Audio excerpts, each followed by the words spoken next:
Hello. Hi everyone. Can you hear me? If you can hear me, just put a comment in the comment section. I'm live now. Can you hear me? Can you see me?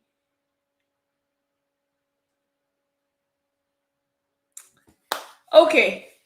If you can see me, if you can hear me, happy new year. I've not done any video for the past 1 year. This is my first time of doing a video since May 2021. Okay, so I can see a lot of people now. Hassan, Modupe, Ambrosa, welcome. Oh, hi, Wolo, good to see and hear from you again after a long while.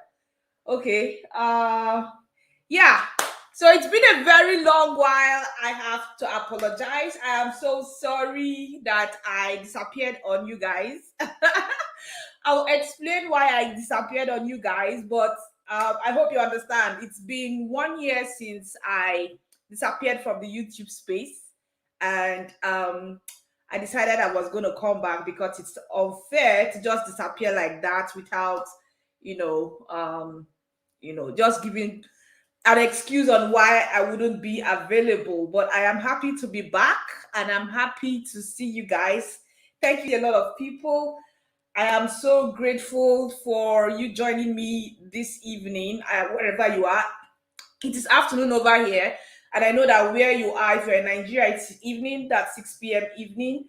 So just identify the location you are joining me from so that I can say hi to your location. I've seen a lot of people say, welcome back. Thank you so much. I'm so grateful. Thank you, thank you, thank you, thank you, thank you so much. Okay, Ibelema Emmanuel, you said you will need my email address. Okay, so if you check the what do you call it now? The description box of any of my YouTube videos, you will see my email address. Or you can just send an email to hello@caninfoconsult.com. I can put it in the comment section. hello@caninfoconsult.com is my email address. So you guys, I'm so sorry. I have to apologize. First of all, I actually disappeared because of a lot of things, which I'm going to talk about later, but not today. I'll do a video. I'll talk about why I disappeared and why I am back. The long and short of it is that I was pregnant, and then it was not easy combining pregnancy and YouTube and all that stuff's going on. And I have my baby now. Glory be to God for that. And hopefully I'll talk about it some other time, but not today. Today, just wanted to touch base with everyone. So seeing you guys. Okay, Wydin from Qatar, Doha, Qatar. How is Qatar? I hear Qatar is very hot.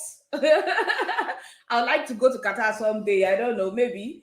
Then Vincent from Nigeria. I will go to Nigeria. Don't worry. Thank you so much. Thank you, Ile Chuku Ferdinand. Thank you so much. Thank you, Olawumi. Thank you, thank you, thank you. I'm so grateful. Thank you, Mr. Richard Kwame. I am thankful to you guys. I am so grateful. Thank you so much. I don't want to waste so much of your time because we just have a limited time. I hope I can answer most of your questions. Yeah, Mr. Roland from Kuwait. How is Kuwait? Well done. Dada from UAE. Well done. Funny enough, I've not visited Dubai. Oh. Please, you guys don't laugh at me. I've not visited Dubai. I have to visit Dubai someday soon. I hope to visit Dubai very soon by God's grace. Then yeah. So let's not waste so much time. You can start asking your questions. I hope I don't miss out any question. Whatever questions you have, you can start asking them. Besides that, what else? Okay, I wanted to talk about the latest trends, the latest Canadian immigration trends, first of all, before we proceed to answering questions.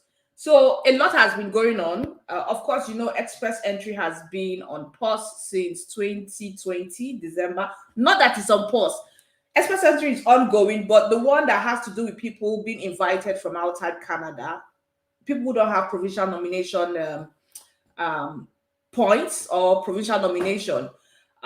They have been waiting since 2020 to get invited, and we have received news that express entry for people outside Canada, Canadian Experience class, would resume in July.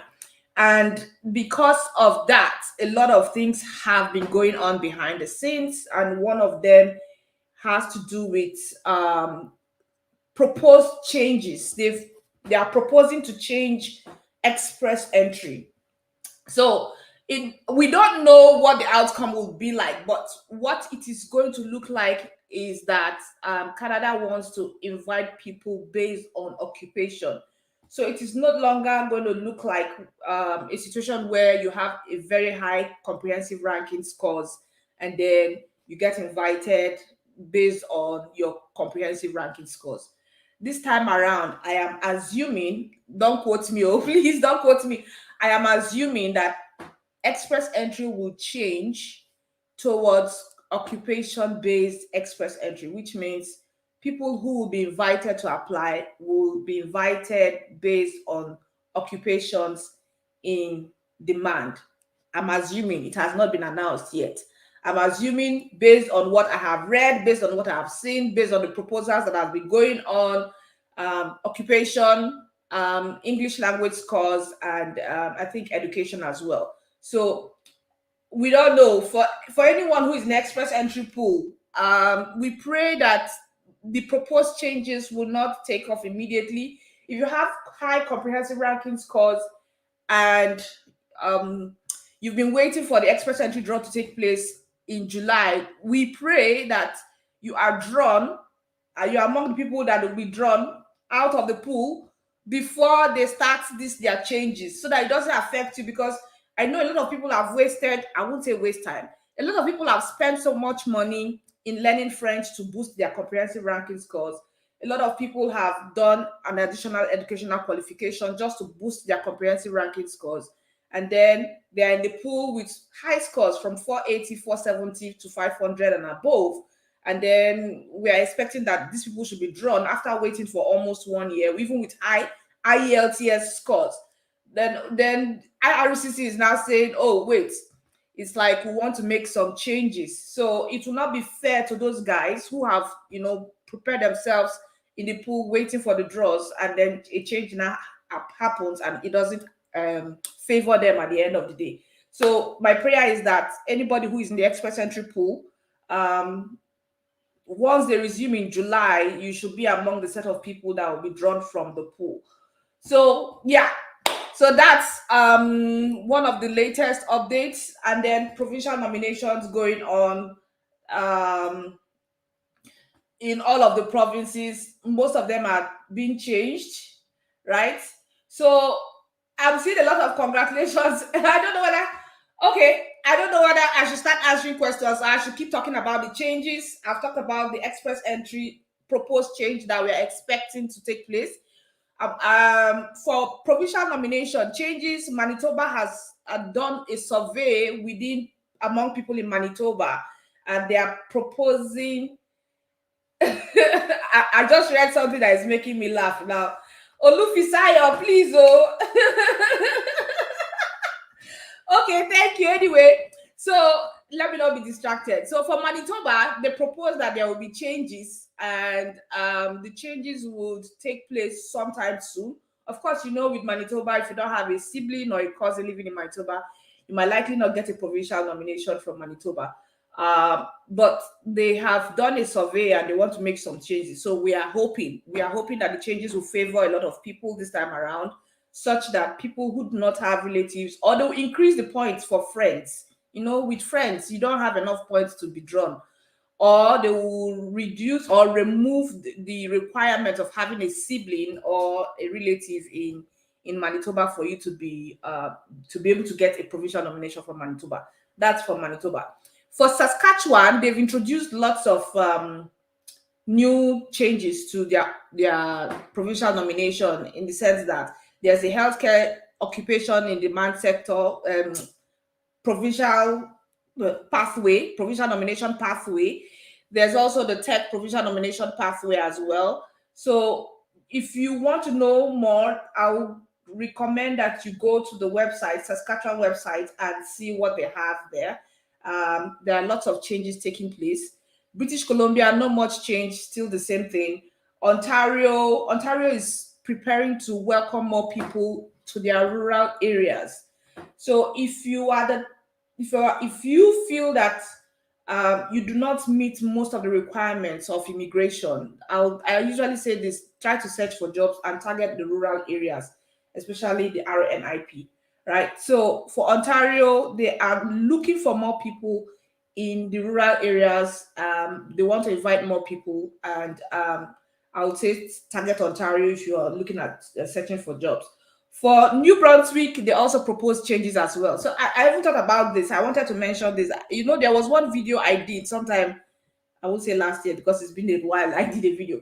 I think, was it 2 years ago? I did that video where I said if you're coming to Canada as a student, it is better to target a province like New Brunswick, where you can apply for a provincial nomination 3 months to the end of your program.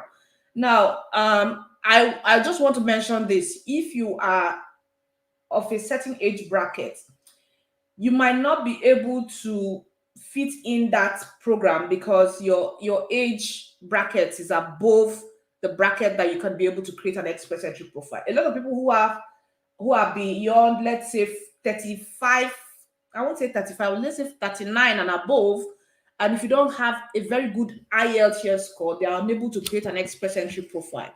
And without an express entry profile, you will not be able to apply for PMP, even if you get a study permit to New Brunswick. Towards the end of your program, you may not be able to apply for that PMP program because you don't have an express entry profile. So be very, very careful when you're choosing a province if you want to come to school. Anyway, so that's by the way. So New Brunswick proposed changes. They've been making announcements in terms of occupations that they need. Recently, they sent out a lot of emails, notifications to people to update their profile. So there's a lot of plans going on for New Brunswick to bring in more people. I know that a lot of people got provincial nomination through New Brunswick. So if you are looking at getting a provincial nomination from New Brunswick, always be on the lookout for their recruitment events and always sign up. There is currently one opportunity for New Brunswick that is open that people are signing up for. So if you feel your occupation is there, I think I saw customer service, financial representatives, storekeepers, or something like that. About 6 or 7 occupations. If you feel you fall into that category, I would say sign up for New Brunswick so that you can be invited and get a provincial nomination from New Brunswick. Then Newfoundland and Labrador. They did a webinar. I have an assistant that manages my Instagram page, so she's the one that does a lot of the postings. I just come once in a while to oversee that and then chat with people once in a while, not all the time. So for Newfoundland and Labrador, they did a webinar where they gave out codes to people to access jobs. People who want to apply to Newfoundland and Labrador for job search, and then they're able to access jobs and apply to jobs, and then they can apply under AIPP. So these are most of the changes that are taking place in most of the provincial nominations around Canada. So I don't know. I just gave a summary. If you want more details, you can book a consultation. Although for now, I'm very, very busy. So please bear with me. You can book a consultation. Then we'll talk one-on-one and strategize and see which one will be a good fit for you. So I'll start taking questions now. Let me start with this. Please don't mind if I miss your question. Please don't be offended. Okay, please, I need to know how to join my niece in BC as a carer for her 1-year-old son.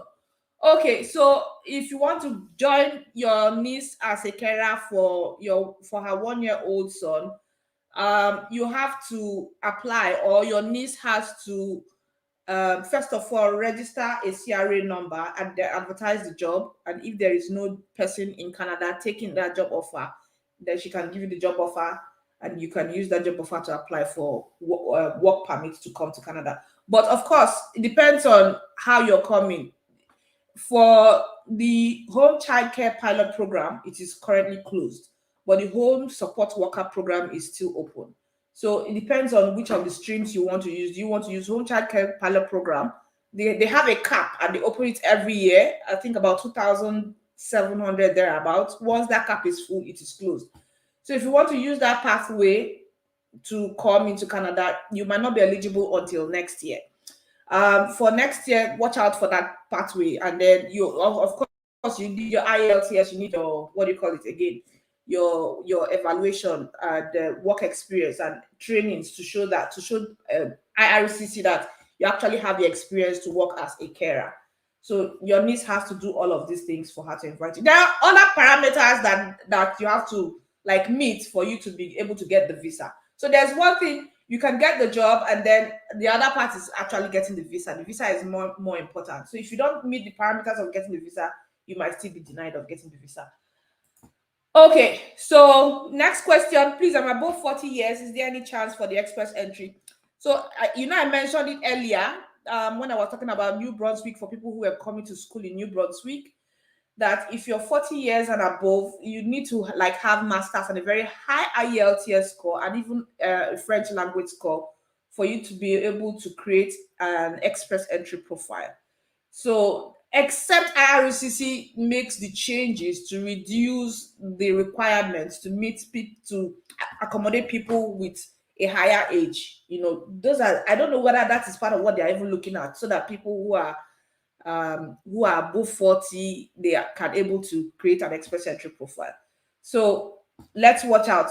That might be part of the changes. Okay, so coming to Canada as a truck driver, what are the requirements and which other route can one step in? Is it advisable to come with dependents? Okay, so if you're coming to Canada as a truck driver, first thing, you know that you can't drive a truck in Canada without a Canadian driver's license.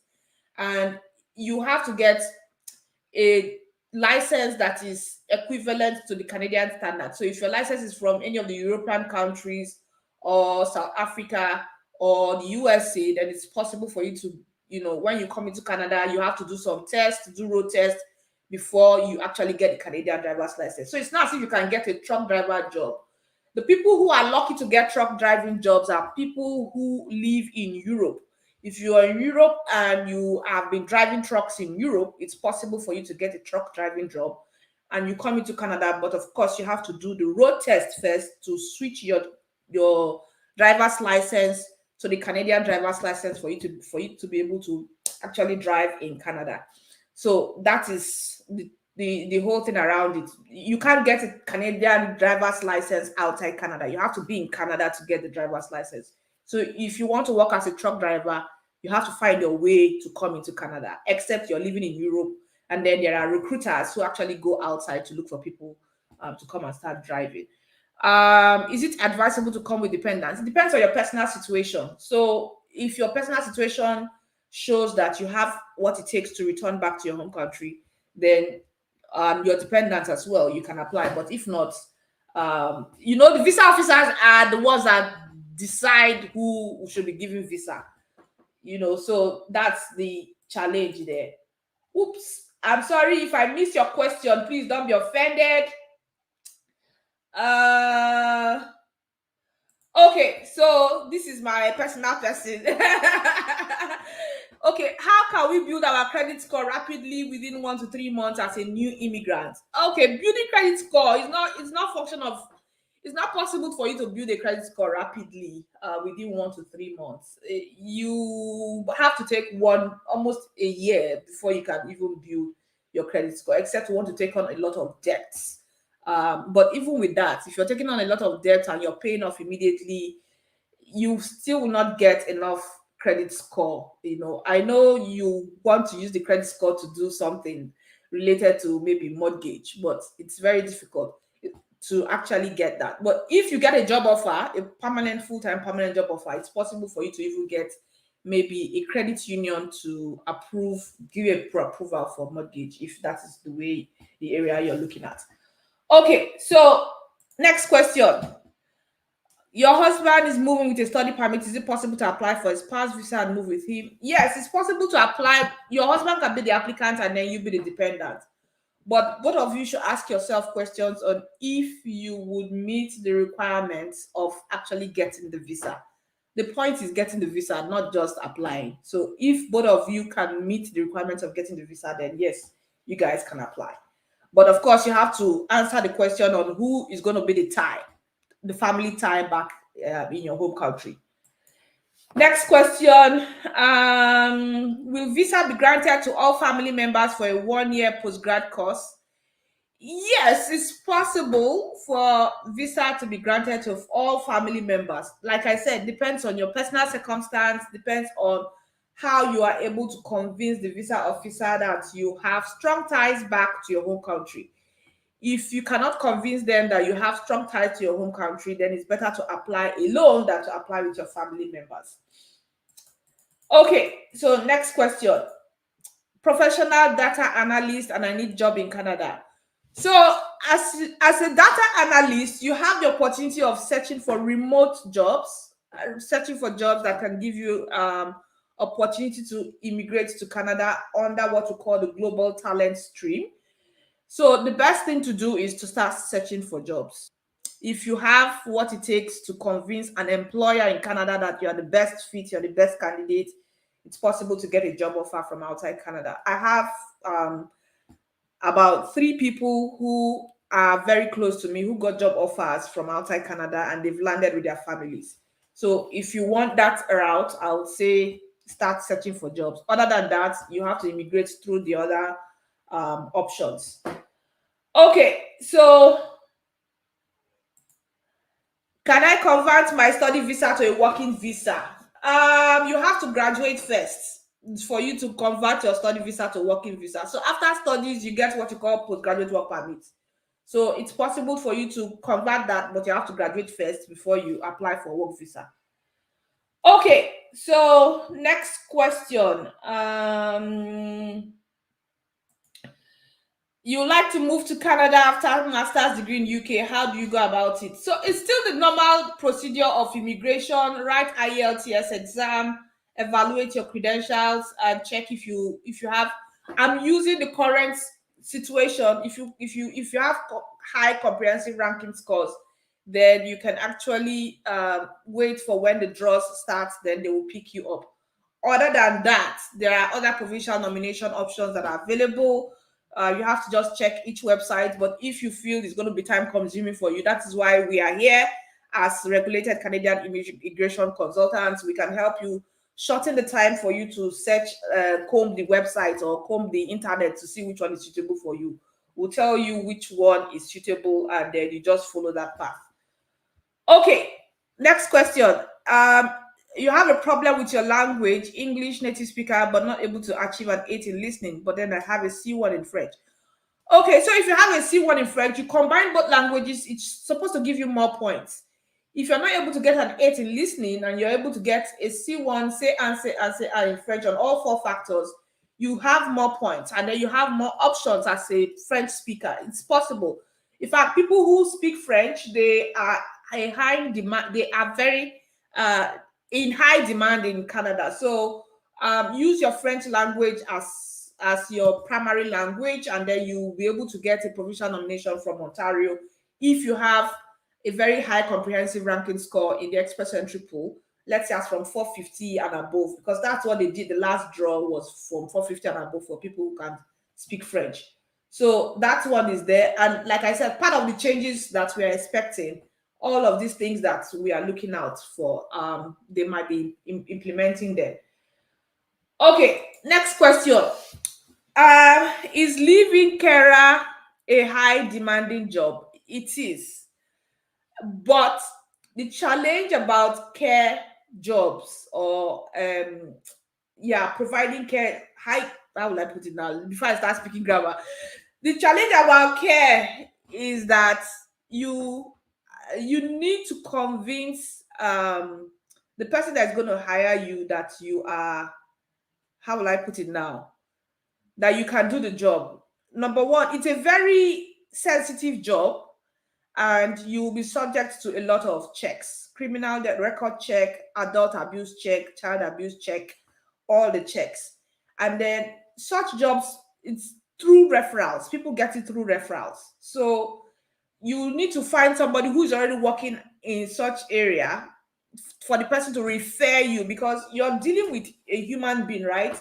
And they want to build some level of trust. They want to be able to trust that you are a good person and that you can handle somebody who has maybe a disability or maybe is terminally ill, and you can do the job. So if you don't have somebody who is working in that industry to refer you, it is very difficult to get such jobs. You might just be applying randomly, but you need somebody to actually refer you to be able to land such jobs. Okay, next question. Is it good to apply for visit visa and also apply for express entry?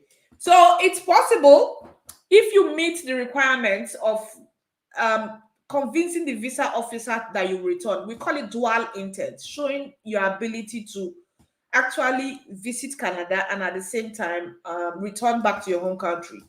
So if you have strong ties to your home country, it's possible to apply for a visiting visa. Yeah. So next question, can I change my profession to an early childhood educator to suit the new NOC for EE? Well, if you want to change your profession, it's dependent on you. Yes, if you want to, there's no harm in changing your profession. I know you want to be very strategic. This question, yes, you are a very strategic person.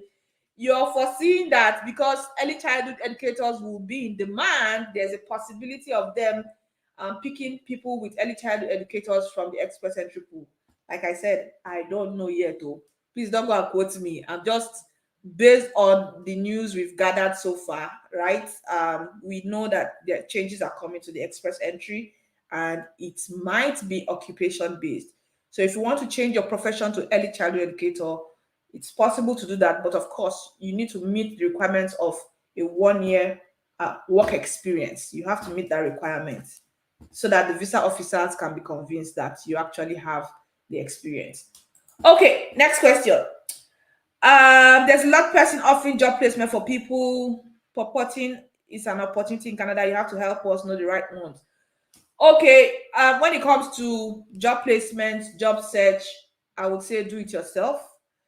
For now, I was trying to see if I could set up a particular unit that can address that aspect, but for now I can't. Funny enough, I have the license. I have the foreign worker recruiter license for Saskatchewan alone. I tried to get the one for British Columbia. It was too cumbersome. I just left it behind. So I have foreign worker recruiter license for Saskatchewan, but I'm not using it yet because there is so much on me right now. So if you want to do job search, job placement, I would say do it yourself. For now, do it yourself rather than paying somebody to do it for you. Okay, next question. If the express entry finally revealed their new changes, does that mean IELTS won't longer be compulsory and the application and occupation demand will be the major requirement? IELTS will be compulsory. I know IELTS will be compulsory because they want people who can speak and communicate in English or French, either English or French, because those are the two major languages in Canada. So those languages will be compulsory, but I don't know if they would say you should have a very high band score in either IELTS or the TEF exam. I don't know until the changes comes before we can know which one is going to be possible. Okay, so next question. Please, I want to apply for PMP, but I don't know how to go about it. I wrote IELTS exam, and I have done certificate verification with WES. So it depends on your profile. Like I don't know what your profile is like. I don't know what your occupation is. PMP is based on occupation in demand. Each provinces they know the kind of workers they need. So they put out a list of occupations that they want. So you have to go to each province website to check where your occupation is. If your occupation is in Ontario, that means you should be thinking of how you can get a PMP from Ontario. Okay, next question. What about admin assistants? Are they in high demand for those in the EE? Admin assistants, I am not sure. For currently EE is still as it stands as it is, but they are just been doing only PMP draws since last year, which is based on occupation until they resume in July. Okay, is it good to apply for both I think I've answered this question. Can I have an express entry profile and still apply for a student visa? Yes, you can have an express entry profile and still apply for a student visa, but you should be able to meet the requirement of dual intent. That is, showing the visa officer that you have strong reasons to return back to your home country after studies and your ability to also still stay in Canada. You should just show the visa officer that this is you have a lot going on for you back in your home country. So it's possible to have both profiles. Okay. Planning to come to Canada with 5 months next year. With my 5 months next year, apart from 3,000 card additional year. Sorry, I don't understand your question. What's with my 5 months? Sorry. Okay, FS draw is still July. Yes, July. That's the announcement they made that it will start in July. Okay. I'm sorry if I miss your question. Please don't be offended because as I'm scrolling up, some questions just move on. Okay. Just want to find out if having a USG work experience would be an added advantage for a potential immigrant. I have 7 years finance experience working for the USG overseas. I don't know what USG means. Is it US government? I don't know. Overseas embassy, US government. Okay, if you mean US government, I don't know. I'm just assuming because I don't know what USG means. Could be an added advantage for a potential immigrant. So your work experience depends on if your occupation is actually in demand. Finance experience, I would say you should look at provinces like Ontario. Ontario, they are looking for lots of financial people because that's the capital of most of the banks, the big banks. They are in Ontario.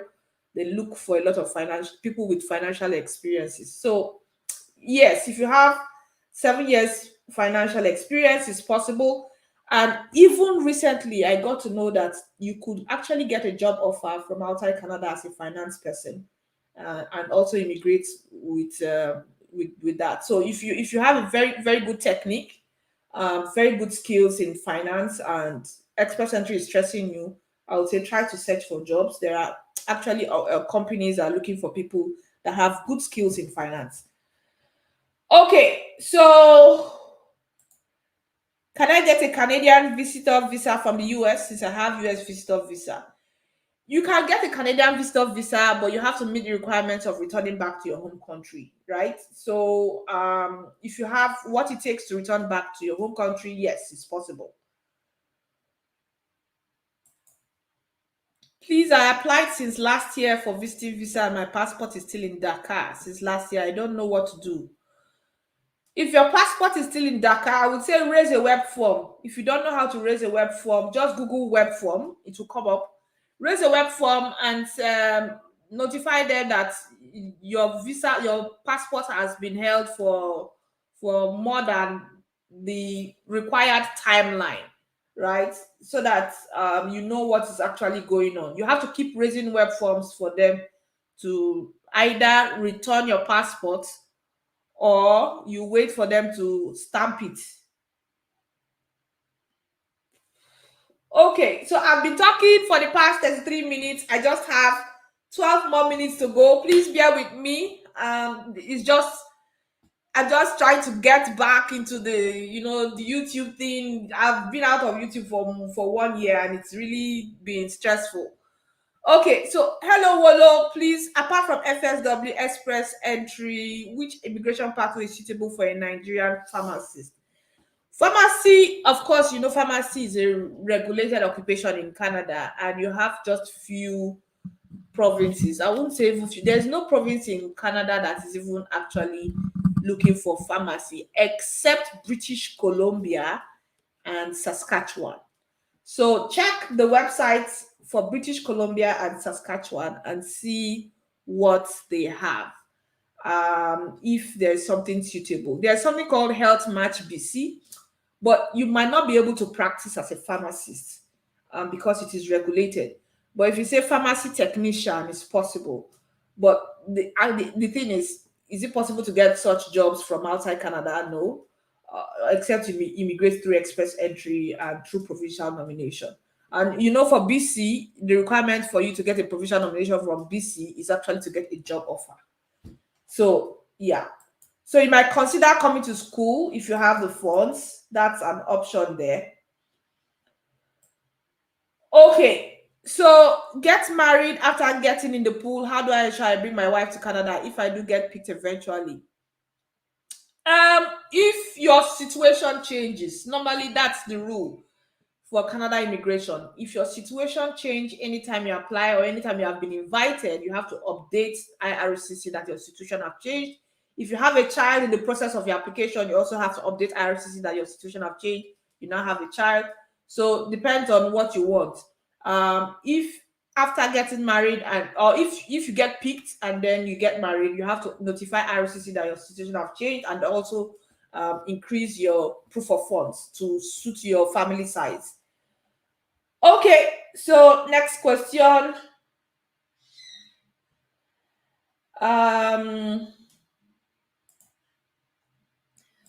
Okay, so you want to contact me via email. I've put my email on the comment section before. I'm putting it again, hello@canifoconsult.com. But it will be best to book a consultation via the website, although my booking these days is quite full. I'm actually very, very busy. Behind the scenes, I'm very busy. Of course, I have an additional responsibility of being a mother plus this plus anyway. I'll talk about my journey someday. So one day I'll talk about my journey. Don't worry, you guys. I owe you guys a lot of information, but for now, let's just keep things going. Okay, so what else?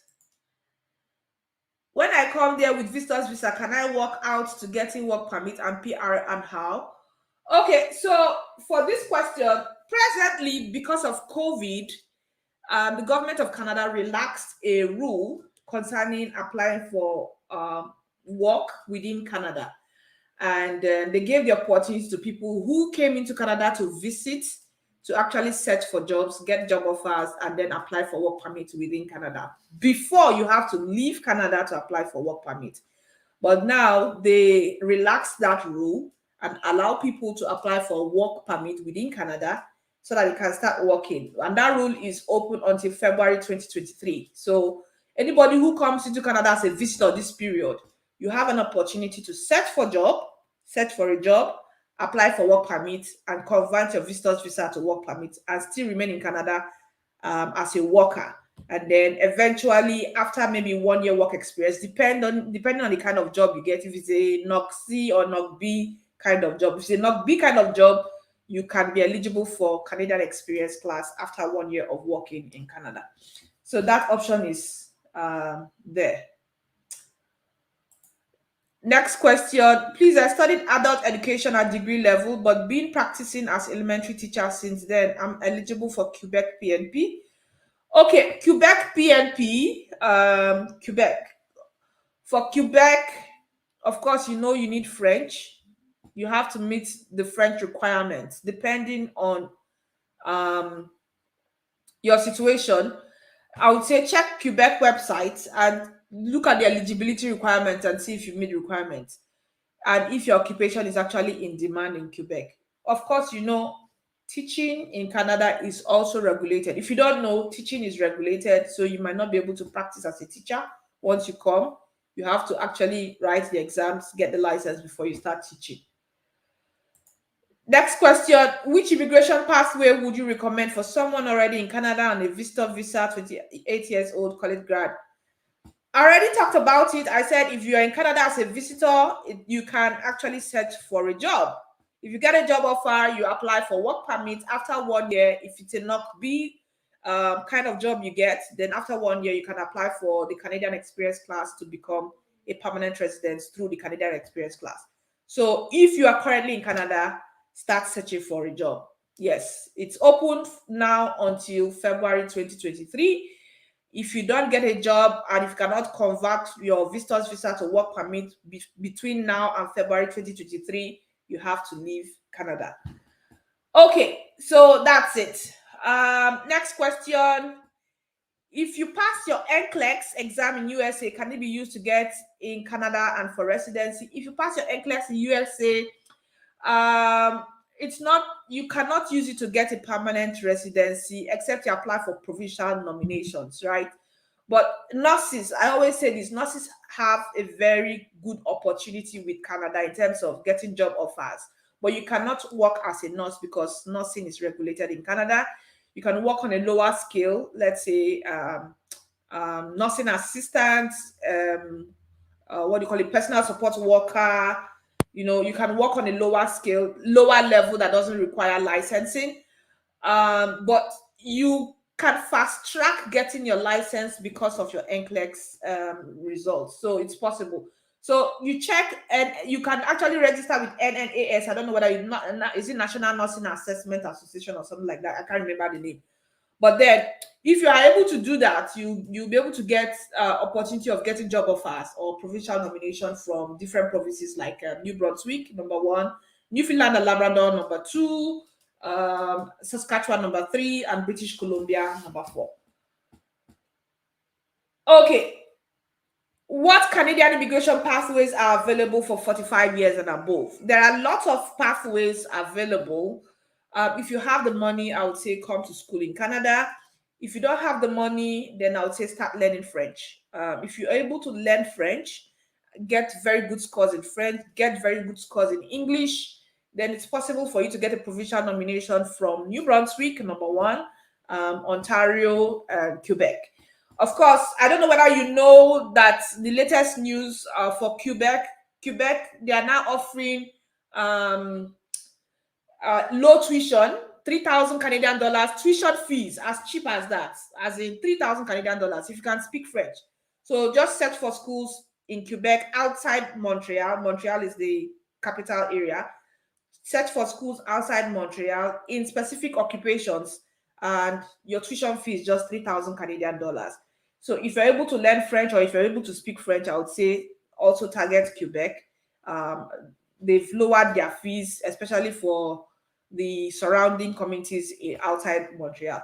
So 45 and above, there's the business option. If you have the money, a lot of business options like coming to invest in businesses or you starting up a business, that one is there. The startup visa is there.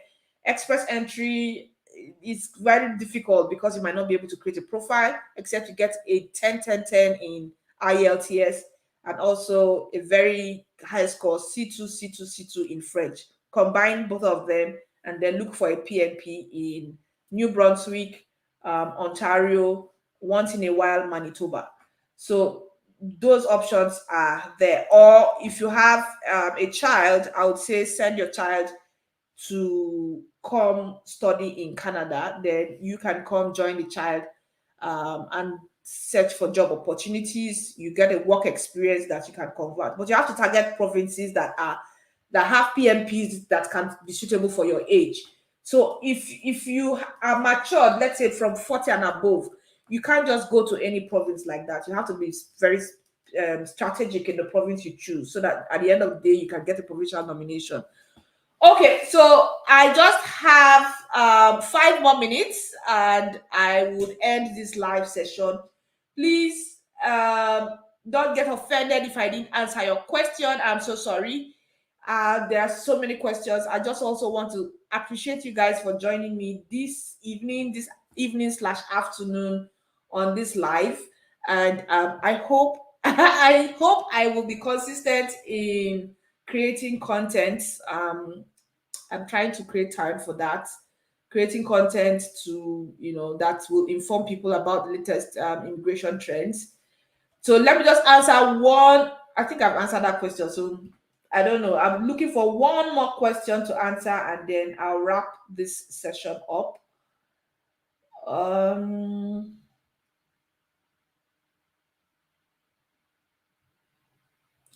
Okay, so yeah, this question. So New Brunswick has paused processing of active profiles in their PM people. They said it's due to surge, which is quite strange. I'm hoping they leave the pause soon. So they paused it, but they still are doing recruitment events. There's one currently open. If you go to New Brunswick recruitment events website, you will see one recruitment event that is currently open. they are inviting people who have experience in finance, customer service. Is it a storekeeper?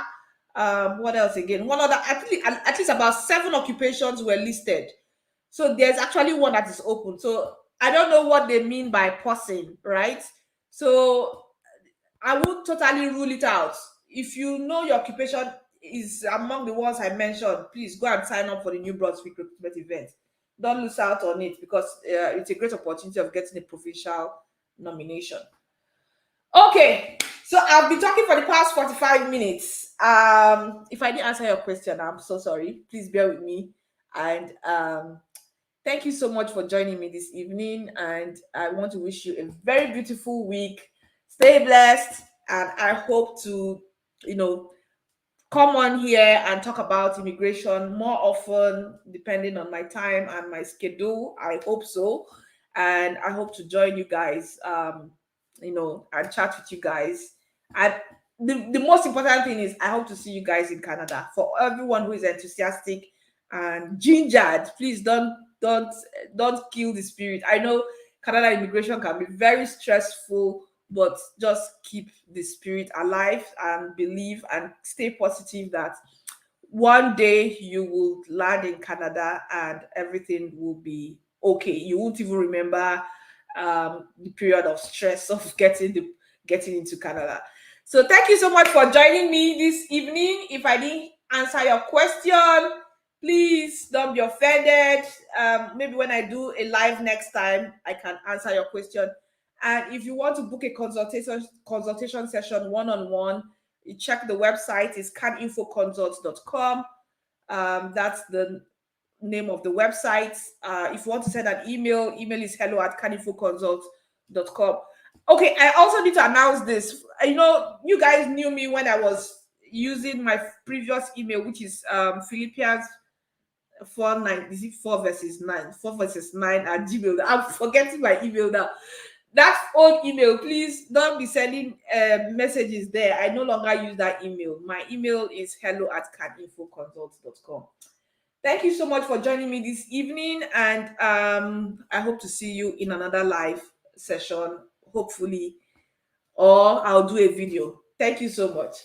All right, bye.